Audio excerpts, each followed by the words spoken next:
Hola, ¿qué tal? Mi nombre es César Augusto Castro Pérez. Soy alumno de la licenciatura en Ciencias Políticas y Administración Pública en la Facultad de Ciencias Políticas y Sociales de la Universidad Nacional Autónoma de México. El trabajo que a continuación presentaré corresponde a la asignatura de Sistema Político Mexicano 2, segundo curso, a cargo del licenciado Matías Santiago Alanís Álvarez. Y su objeto es describir, la actividad consiste en el tema los empresarios en la política, de la penetración en los partidos al cabildeo legislativo. Concretamente hablaremos de lo que es o lo que se ha entendido el cabildeo legislativo en México, en nuestro país, sus características y los actores involucrados. Cabe hacer mención que el cabildeo pues, ha adquirido una importancia relevante en nuestro país pues, a raíz de la transición a la democracia. Aquí quiero hacer un paréntesis.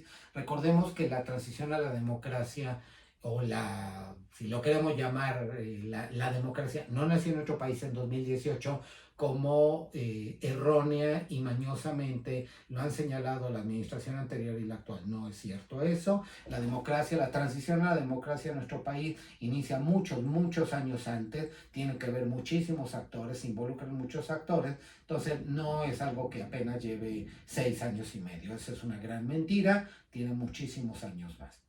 Cerramos el paréntesis, aclarado esto. Entonces el cabildeo legislativo, esa actividad tiene mucho que ver con esa transición a la democracia en nuestro país. Es decir, ese mecanismo de influencia política en el proceso de creación de leyes, eso es el cabildeo legislativo. Ese mecanismo de influencia política es un intento organizado de influir en las decisiones de los legisladores. ¿Para qué?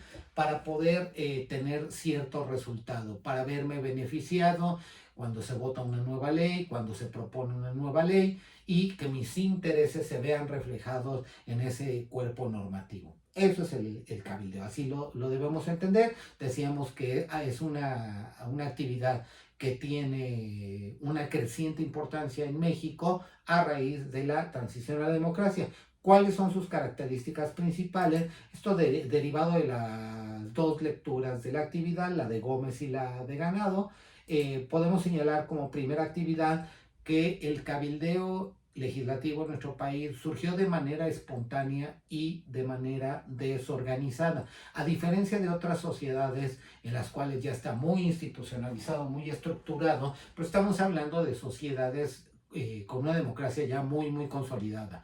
Nuestro país ya tiene características de una democracia, desde luego, joven, pero las tiene, pero bueno, en países que tienen una larga data democrática como lo es el Reino Unido, como lo es Estados Unidos, como lo es Canadá, estamos hablando de los países desarrollados, Europa Occidental, desde luego, bueno, ahí hay una tradición democrática y una tradición de cabildeo, es decir, es una actividad profesional que tiene mucho tiempo, decíamos, estructurada, institucionalizada. En nuestro caso, bueno, pues esa primera característica surgió de manera espontánea y de manera desorganizada. ¿Cómo empieza a darse sus primeras etapas ese cabildeo legislativo en nuestro país? Pues, básicamente como a través de redes de contactos personales. Es decir, yo soy un empresario muy prominente que tiene cierto interés en que en una nueva ley se reflejen mis intereses, pues le hablo directamente al senador que conozco, le hablo directamente al líder del Congreso que lo conozco, o le hablo a algún colega, algún amigo empresario que conoce a ese senador para que me ponga en contacto con él. Así es como surge, así es en sus primeras etapas en el caso de nuestro país. Una segunda característica del cabildeo mexicano es que se relaciona con falta de transparencia y opacidad, lo cual no quiere decir que sea una actividad ilegal.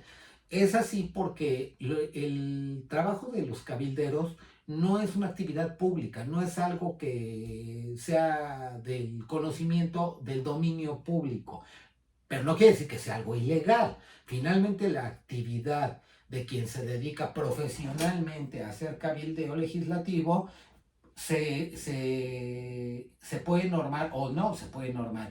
Se regularía a través de un contrato de prestación de servicios profesionales al amparo del Código Civil. Entonces, como cualquier prestación de servicios profesionales, como la hace un abogado al representar a un cliente, como la hace un contador, como la hace un politólogo al asesorar a determinada persona, a determinado grupo, pues a través de un contrato de prestación de servicios profesional. Es decir, no es una actividad ilegal, simple y sencillamente no es una actividad del dominio público. Esos mecanismos, esas gestiones que se hacen para influir en el proceso legislativo. En la actualidad, tan es así que en la actualidad se ha ido profesionalizando como tercera característica, ha habido una profesionalización progresiva del trabajo del cabildeo. Concretamente a partir de los años 90, esa transición a la democracia empieza a caminar más en los años 90 del siglo XX. El cabildeo se empieza a estructurar ya como una actividad especializada. Empiezan a surgir agencias, despachos, asociaciones dedicadas profesionalmente a representar intereses ante el Congreso. Incluso ya se imparten cursos, hay estudios. Por ejemplo, la Universidad Panamericana tiene una maestría en comunicación que hace un énfasis o tiene ciertos cursos relacionados con el cabildeo. Nuestra facultad, desde luego, pues la carrera de comunicación, nuestra misma carrera de ciencias políticas, por supuesto que nos podemos especializar en el cabildeo legislativo porque es una actividad profesional, requiere de mucho conocimiento, requiere de estrategia política, requiere de asesoramiento. Entonces, bueno, o sea, la profesionalización de esta actividad ha sido progresiva. Y también, como una cuarta característica, el cabildeo tiene que ver con una segmentación, con una alta segmentación. Es decir, que existen cabilderos muy especializados en determinados sectores, particularmente el sector financiero, el sector energético, el sector de telecomunicaciones, en los cuales los intereses económicos son muy grandes. Entonces, pues, por supuesto que se va a requerir profesionales que tengan conocimiento de esas áreas, no necesariamente que sean ingenieros, pero que sí tengan conocimiento de lo que pasa en el sector para poder influir en la decisión de los legisladores. ¿Sí? Por los grandes corporativos, Teléfonos de México, Televisa, los grupos financieros, por supuesto, que van a querer tener profesionales que protejan sus intereses cuando se voten, cuando se discutan, cuando se presenten nuevas leyes que afecten a su sector. Esto nos lleva a qué actores, ya lo estamos adelantando, qué actores intervienen en el cabildeo legislativo. Acabamos de dar algunos ejemplos. Las empresas privadas son quizás los principales actores del cabildeo. Buscan influir en la elaboración de las leyes que afectan su operación, que afectan su regulación, que pueden afectar sus ganancias. Son tanto corporaciones nacionales, las grandes corporaciones nacionales, como multinacionales. Por supuesto, Coca-Cola, FEMSA, pues van a querer influir, pues si hay una nueva legislación en tal sentido, ahora que estamos viendo lo de alimentación saludable en las escuelas. Todos ellos, estas grandes empresas, van a contratar profesionales en la materia o incluso van a tener sus propios departamentos de relaciones gubernamentales, así le pueden llamar relaciones gubernamentales, pues que tiene que ver con esta actividad, con el cabildeo legislativo. ¿Qué otros actores hay? Organizaciones y sociedades de la sociedad civil, ONGs, grupos de derechos humanos, asociaciones civiles, que desde luego van a buscar influir en políticas públicas, en temas sociales, en temas ambientales, en temas de derechos, de protección de derechos. Pues también contratarán profesionales que se dediquen al cabildeo legislativo o en su caso ellos directamente lo harán. Otro actor, los sindicatos y las organizaciones gremiales, por supuesto que son actores muy importantes que ejercen cabildeo para proteger los intereses de sus agremiados, o bueno, debiera de ser para proteger los intereses de sus agremiados, en temas laborales, en temas educativos, en temas de seguridad social. Acabamos de vivir lo que pasó con la legislación del ISSSTE, la CENTE, la Coordinadora Nacional de Trabajadores de la Educación. No, ellos no hicieron cabildeo. Ellos simplemente presionaron y dijeron, ya me diste esto, ahora quiero esto más. Y lo haces porque yo quiero que lo haga. Eso no es cabildeo, es presión política. Pero bueno, había que señalarlo.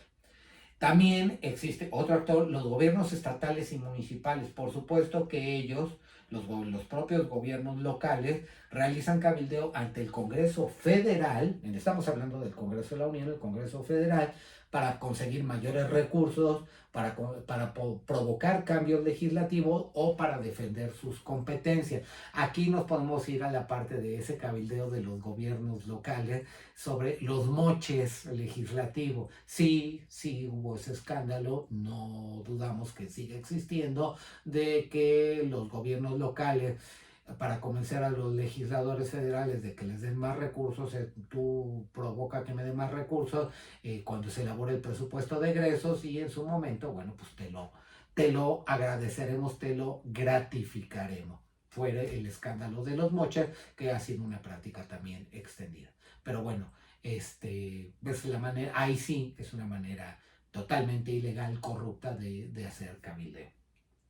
Despachos de cabildeo y consultoría, pues por supuesto, son sumamente importantes, son esas empresas, esas firmas especializadas que ofrecen servicios profesionales de representación de intereses. Al final un cabildero es eso, es un representante de intereses, de manejo de información legislativa y de estrategia política. Eso es lo que hace un cabildero. Eso es una opción de trabajo muy buena que podemos tener nosotros los estudiantes, los que nos estamos dedicando a las ciencias políticas.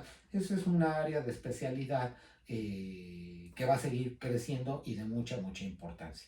Y también, por último, otro actor, los legisladores y sus asesores. Por supuesto que los propios legisladores hacen cabildeo, que son los principales receptores de esas estrategias de cabildeo, pero también intervienen de manera activa para buscar apoyo para sus iniciativas, las que presentan, para colaborar con determinados grupos de interés, entre los grupos parlamentarios, entre los legisladores, desde luego que también hacen cabildeo entre ellos.